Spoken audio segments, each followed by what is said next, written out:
Welcome, everyone, to Analysis of the Old Testament Survey presented by the Boiling Point Podcast and Pastor Gavin Productions. Pastor Gavin is the host of this series, and I am going to be the analyst, and this is our post show. They will follow every book that we cover. We will be doing a post show where we'll talk about a few more things in depth. Please share it out. Leave us a comment. If we get some comments or some questions, we'll do a comment question episode. So definitely leave those comments and please share them out. Pastor Gavin, this is Numbers, and this is the fourth book of the Bible. That's right? Yes. Okay. Yeah, the first 5 books of the Bible, the Jews call them the Torah, which means the law. Okay. Yeah, so the first 5 books of the Bible were written by Moses. Okay, that's great. Yeah. So because this is one thing that we're adding with this episode: who wrote the book and when they were written. So now that we know that this one was written by Moses, as well as the first 3 episodes of our series, Genesis, Exodus, and Leviticus, also written by Moses. Right. Yeah. And they were all. This one, Numbers, was written at about 1400 BC. Mm-hmm. Can you tell us real quick when Leviticus? Around the same time period. Around the same time period, and scholars, differ on. Some say, more like 1200 BC, and others, well, more like 1400 BC, or some. So it's that we don't know. We don't know exactly when. Yeah, that's a general time frame. Yeah. And what about Exodus and Genesis? They were written by Moses around the same time period. Could we assume, or would it be logical to think that he wrote the first 5 books in order? Well, that, we really don't know. We don't know. Okay. So that would just be 100% speculation on that one.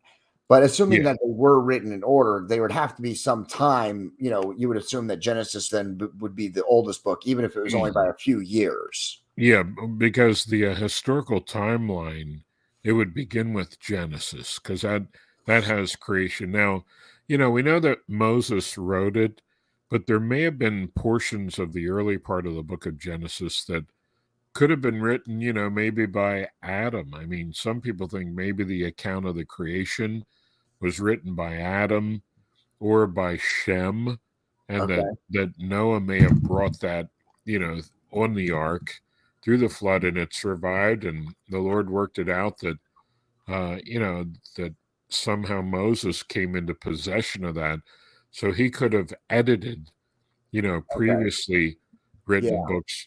We know whatever the Spirit of God, directed him as he wrote it. So we say that Moses wrote it, but the Holy Spirit wrote it, by directing and guiding Moses. So the word for that is theonousos, is the Greek word, which means God breathed. All scripture is given by inspiration of God.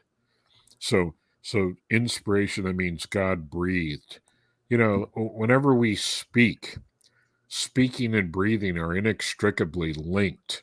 Like, you got to breathe when you talk. I mean, that's what talking is. Like, the air goes through your vocal cords and out your mouth. And so God breathed it. He through human instruments. But Jesus attributed the first 5 books of the Bible to Moses as well. Now, there might be a portion like at the end of Deuteronomy where it records Moses' death, that obviously somebody else wrote that appendage, and recording his death. So maybe Joshua did that. We don't know, but Moses is the author. Okay. All right. Now in this book, in Numbers, we get I believe, if I'm not mistaken, is this our first reference of giants in the Bible? Is in the book of Numbers? Well, the book of Genesis mentions that before the flood that there were giants in the earth, and also after that. But Numbers does focus on the, so in other words, you don't find a mention of giants in Exodus or Leviticus, but you do in Numbers. And there are, no pun intended, but there are a number of Yeah. different places where the giants are mentioned.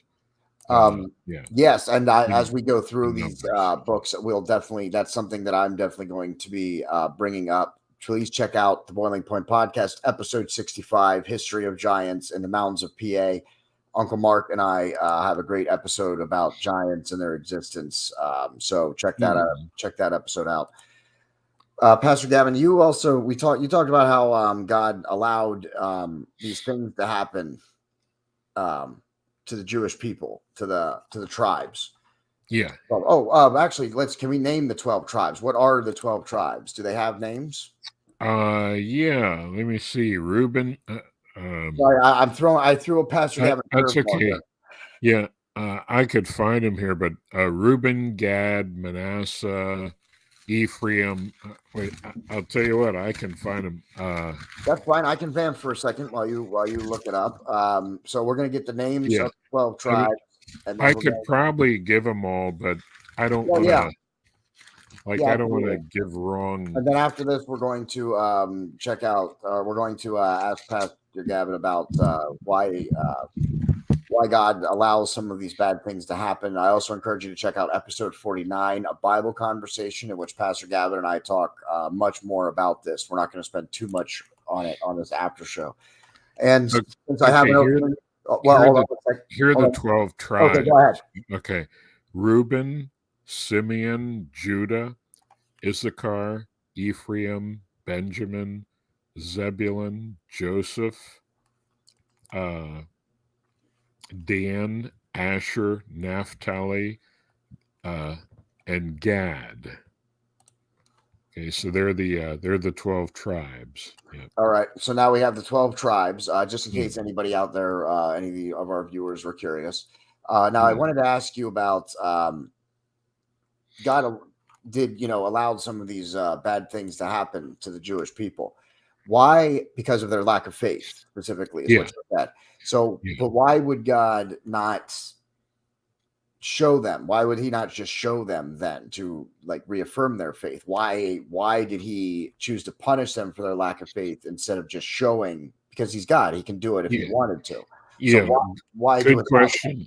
Well, the reality is he did show them. Like when they were in Egypt, God sent a series of 10 different plagues on the land of Egypt. And then, when they were leaving Egypt, they came and they were hemmed in by the Red Sea.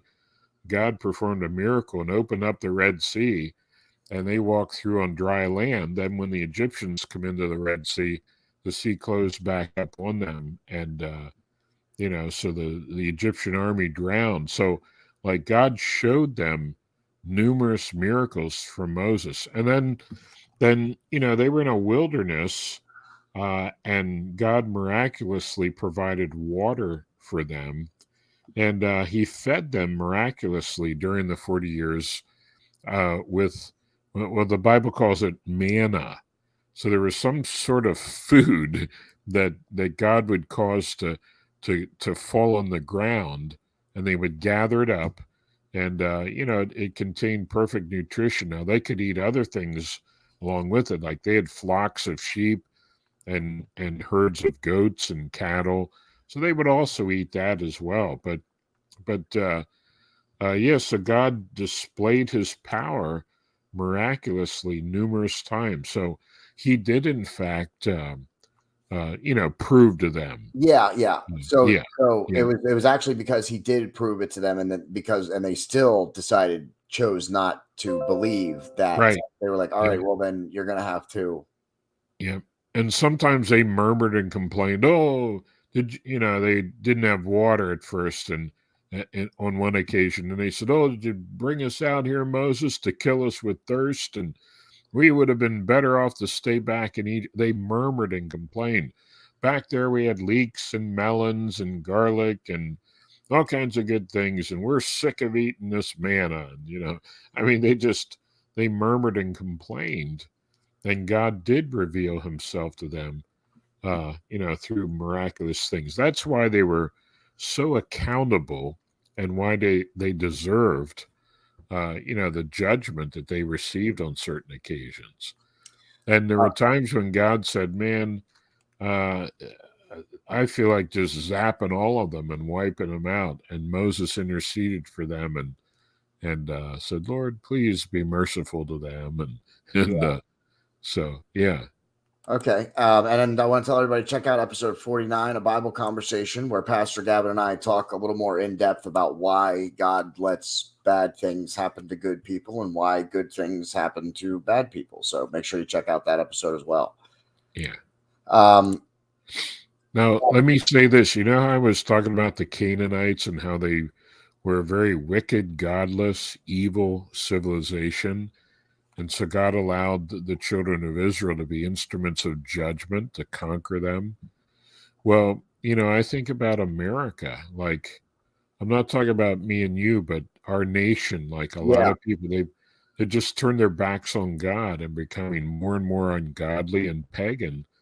And you wonder what God will allow to happen to America because we know better. Like we're founded with a Judeo-Christian worldview. The Bible was like the backbone of our nation, at least the biblical worldview. And now for our people to turn their backs on God in light of all the spiritual light that we've had, I fear for our country. I'm really concerned about it. Yeah, absolutely. And we've talked about that in other episodes as well. Mhm. Check out all of our episodes, the Boiling Point Podcast. We're on Rumble, YouTube, and of course, we're on Facebook. Now, the last point that I wanted to talk to you about here for the Book of Numbers is the Jewish people had to conquer lands, right? Right. Mhm. So they had to go to war. Why? Right. Why? And this is a loaded question, but you know how I ask these in the way that people would ask them.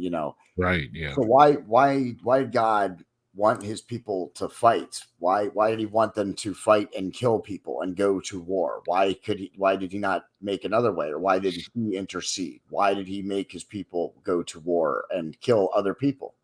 Good question. Well, because we live on the third rock from the sun, planet Earth. And that's the way things are on planet Earth. To get land, you either inherit it from your family, or you buy it, or you fight for it in war. And so so part of the reason was that God wanted them to fight for it because they would appreciate it more then, and also they would learn to rely upon Him and see His power.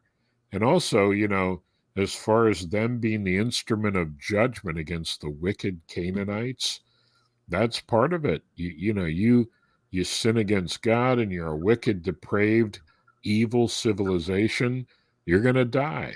And so yeah, it's just the way that it is in this world. And by the way, if you go to war and you kill somebody in war, that is not murder. Murder is the unlawful taking of a human life. But that's you read in the Bible, if you go to war and you're fighting for your country, are you going to just stand there and let the enemy kill you? So it's more or less self-defense. Now, what about and for example, and we're going to get off on a little tangent here. What about like in Mm. America, we have a volunteer army. People Yeah. aren't conscripted or drafted. Mhm. Um, what about when your country has made the bad decision? What if you're on the wrong side of the war? Yeah. Yeah. Good question. Well, our country, we allow for like conscientious objectors. So if you really feel like this war, war that we're in is just totally wrong and violates your conscience, you can, and you're drafted, you can go into the army and you can serve in a position that doesn't involve killing anyone. Because certain sects of Christianity believe that any and all warfare is wrong. Now, I'm not a warmonger and I hate war, Yeah, uh, you know, but if I would have to, I mean, am I going to just stand there and let them kill me? yeah, Yeah, it's so you could be a conscientious objector and just serve in that capacity, and the United States law recognizes that. Yeah. Now, I want to ask you though, just to follow up on that a little bit more. If you're in a combat situation, the penalties of disobeying an order are pretty severe. So if you find yourself in that situation, what would you suggest, or what would you do? Don't suggest anything. What would you do if you had volunteered for the United States Army? You were in a combat situation, and you were ordered to do something was not, that you knew is not warfare. It was, downright wrong or Yeah. murder. Well, in that case, like if I was told to do something that would be wrong, well, then there are instances where, we have to obey God rather than man. So, So we just have to refuse that order and, and trust the Lord with the consequences. yeah, okay. So I just wanted to be Yeah. clear about that. So, because sometimes, God Mm. puts us in situations where it's not what we wanted, but it's if you have a choice to make, and consequences are going to be a part of that, both good and bad. Right. Yeah. Um, all right. Well, that's about all I have for the Book of Numbers. Check this out. We'll be releasing these every week on Sundays. They're going to release every week on the Boiling Point podcast. And then every Wednesday following the Sunday, they're going to release on Pastor Gavin's YouTube channel. So make sure you check him out on YouTube and on Facebook. All you have to do is search just Gavin Whitcomb Sr. on YouTube, and on Facebook, look for him. Just search Moore's Mountain Church, and you can find his Facebook page. You can find our page anywhere on YouTube, Rumble, Facebook. Just search the Boiling Point podcast, and you can find us. And our storefronts. Check out our storefront, bonfire.com/store/the Boiling Point podcast.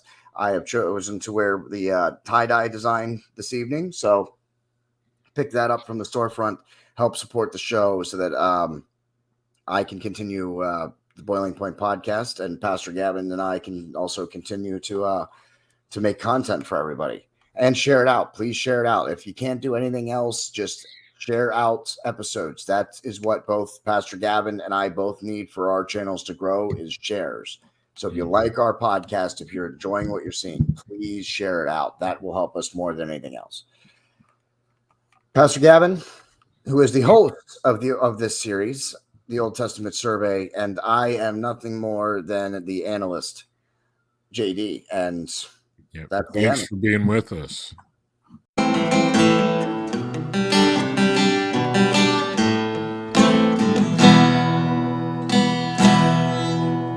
What wondrous love is this, oh my soul, oh my soul? What wondrous love is this, oh my soul?